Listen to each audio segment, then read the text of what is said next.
EPDP மற்றும் Douglas Devananda தொடர்பான கொலை குற்றங்கள் பற்றிய விசாரணைக்கு எத்தகைய கொலை மிரட்டல் வந்தாலும் என்னை கொலை செய்தாலும் பரவாயில்லை, அதற்கு முகம் கொடுத்து விசாரணைக்கு ஆஜராக நான் தயார் என இபிடிபியின் முன்னாள் உறுப்பினர் சதா என அழைக்கப்படும் சுப்பையா பொன்னையா தெரிவித்துள்ளார். யாழ் ஊடக அமையத்தில் நடைபெற்ற ஊடக சந்திப்பின் போது இதனை தெரிவித்த அவர், சில பேர் நல்ல பிள்ளைகள் இருந்து கொண்டு எல்லாம் வேலை பார்லிமெண்ட்டுக்கு அனுப்புனதே நாங்கள் இவங்களுக்கு ஒழுங்கான இங்கிலீஷும் தெரியாது, ஒழுங்கான தமிழும் தெரியாது. அந்த 10 பேரில் இருந்தாக்கள் 500 போட்டு 300 போட்டில் வந்தவனும் இருக்கிறான். இவங்களை அவன் தான் காய்க்கணும். எங்கிட்ட எங்களுக்கு செஞ்ச அநியாயம். ஒரு போட்டுக்கு பதிலாக நாங்கள் அந்த ஒரு கட்டை எடுத்து அதில் 50 100 எடுத்து போட்டு நாங்களே கீறி பக்கத்தில் புக்ஸில் போட்டு 15 நிமிஷத்தில் புக் தெரிஞ்சு போச்சு. இப்படி போட்டு தான் இவங்களை நாங்கள் பார்லிமெண்ட்டு கொண்டு வந்ததுக்கு காரணம் இவங்களை ஏதாச்சும் இருக்கிற பொடிகளுக்காச்சும் நன்மை செய்வாங்க தான் நாங்கள் கொண்டு வந்த மொழியை அவங்களை ஒருத்தருக்கு நன்மை செய்ய இல்லை. ஆனால் அவங்க நன்மையாகி அவங்க பணக்காரர் ஆகிட்டாங்க.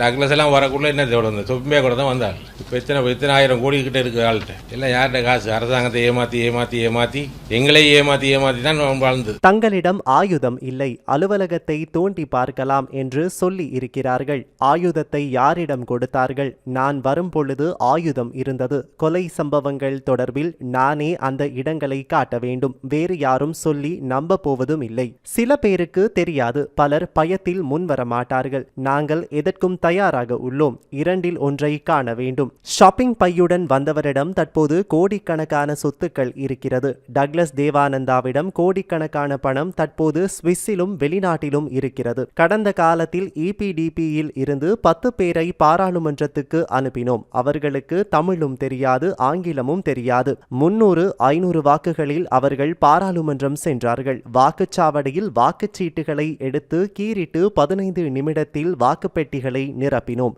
அவ்வாறு செய்து நாம் அவர்களை பாராளுமன்றத்திற்கு அனுப்பினோம். அவர்கள் நன்மை செய்யாமல் அவர்கள் பணக்காரராகிவிட்டார்கள். செம்மணி மனித புதைக்குழி தொடர்பாக அப்போதைய அரசாங்கத்தின் மேல்மட்டத்துக்கு தெரிந்திருக்கும். கீழ்மட்டத்திற்கு தெரியாமல் மேல்மட்டத்தினர் செய்திருக்கலாம். அதனை நாம் இல்லை என கூற முடியாது. எந்த அரசாங்கமும் வந்தாலும் இவர்கள் ஜனாதிபதி போன்றே செயற்பட்டார்கள். மிரட்டலுக்கு பயந்து நாம் இருக்கவில்லை. பயந்து இருப்பது என்று சொன்னால் நாங்கள் தனியாக யாழ்ப்பாணத்திற்கு வரவும் மாட்டோம். இருந்தாலும் செத்தாலும் எமக்கு பயமில்லை. கொலை குற்றங்கள் சம்பந்தமான விசாரணைகள், முறைப்பாடுகள், அழைப்பாணையை விடுத்தால் நான் எந்த போலீசிலும் ஆஜராக தயார் என்றார். இவரெல்லாம் விசாரணை அது இது என்று சொன்னால் முழு இது மும்முரமான என்று முன்னுக்கு சாக்கி சொல்றதுக்கு நான் தயாராக இருக்கிறேன். அது என்ன குல மிரட்டல் வந்தாலும் பரவாயில்லை, எங்களை கொண்டாலும் பரவாயில்லை. அந்த அளவுக்கு நாங்கள் பாதிக்கப்பட்டார்கள். இதே நேரம் டக்ளஸ் தேவானந்தாவுடன் 18 ஆண்டுகள் ஒன்றாக இருந்த சதா எனும் சுப்பையா பொன்னையா என்பவர் நிமலராஜன், அற்புதன், நிக்கிலாஸ் ஆகியோரை இபிடிபி தான் படுகொலை செய்தது என்று வெளிப்படையாக குறிப்பிட்டுள்ளார். இதற்கான விசாரணைகள் இடம்பெறுமா என இலங்கை தமிழரசு கட்சியின் யாழ் மாவட்ட பாராளுமன்ற உறுப்பினர் எஸ். ஸ்ரீதரன் பாராளுமன்றில் நேற்று கேள்வி எழுப்பியுள்ளார். அண்மையில் கூட இபிடிபியினுடைய ஒரு உறுப்பினராக இருந்த 18 வருஷங்கள் டக்ளஸ் தேவானந்தாவோடு இருந்த சதா என்கிற சுப்பையா பொன்னையா என்பவர் கடந்த 9ஆம் தேதி, இந்த மாதம் 9ஆம் தேதி யாழ்ப்பாணம் ஊடக மையத்திலே சென்று அவர் ஒரு ஊடக செய்தியை சொல்லியிருந்தார். நிமலராஜனை படுகொலை செய்தது இபிடிபி தான், அற்புதனை படுகொலை செய்தது இபிடிபி தான், நிக்கலாஸ் என்கிற நெடுந்தீவிலே இருந்த ஒரு தற்காலிக உதவி அரசாங்க அதிபரை கொலை செய்தது இபிடிபி தான் என்பதை அவர் மிக வெளிப்படையாக சொல்லியிருக்கிறார். இதனை விட பல கொலைகளை இபிடிபி செய்தது என்று அவர் சொல்லியிருக்கிறார். இதற்கான விசாரணை என்ன நடக்க போகிறது?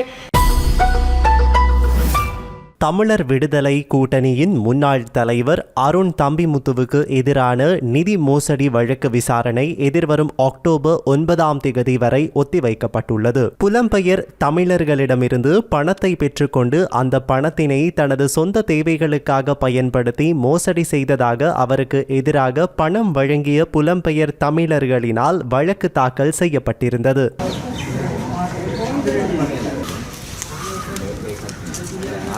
குறித்த வழக்கு தொடர்பான விசாரணை மட்டக்களப்பு நீதவான் நீதிமன்றில் நீதிபதி தர்ஷினி தலைமையில் நேற்று எடுத்துக் கொள்ளப்பட்டது.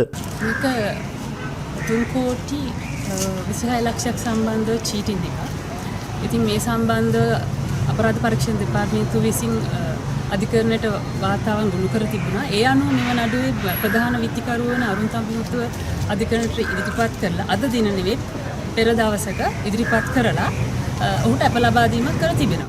இந்நிலையிலேயே குறித்த வழக்கு தொடர்பான விசாரணைகள் எதிர்வரும் அக்டோபர் மாதம் 9ஆம் தேதிக்கு ஒத்திவைக்கப்பட்டுள்ளது. இலங்கையில் முதலீடுகளை செய்ய முனையும் புலம்பெயர் தமிழர்களை இவ்வாறு ஏமாற்றி மோசடி செய்வது எதிர்காலத்தில் இலங்கையில் முதலீடுகளை மேற்கொள்பவர்களை அச்சமடைய செய்யும் என குறித்த வழக்கினை தாக்கல் செய்த புலம்பெயர் தொழிலதிபரான கிறிஸ்டி குணரட்னம் தெரிவித்தார். பில்டிங் ஒன்று கட்டுறதுக்கு அந்த ஷ்ரிம்ப் ஃபீட் ஃபார்ம் மிஷினரி போடுறதுக்கு பில்டிங் ஒன்று கட்ட சொல்லி 70 மில்லியன் கேட்டேன். 7 மில்லியன் அதுவும் கொடுத்தோம்.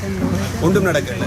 சொன்னால் அந்த ஹார்ட்வேரில் கொடுத்துருக்குற காசு இந்த ஹார்ட்வேரில் கொடுத்துருக்குற காசு அதெல்லாம் வந்துடும் இப்போ கட்டித்தருவானது ஒன்றும் செய்யலை. பிஓஐ எடுக்கிறேன்னு சொல்லி 40 லட்சம் 4 மில்லியன் கொடுத்தது. அதையும் எடுத்தாரன்னு அதுவும் ஒன்றும் நடக்கலை.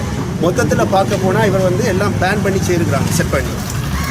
யார் ஸ்ரீபாதமும் அருண் தம்பி கொடுத்து கிட்டத்தட்ட எவ்வளோ காசு கொடுத்துருக்கீங்க? எல்லாமல் 32 மில்லியன் கொடுத்துருக்கு.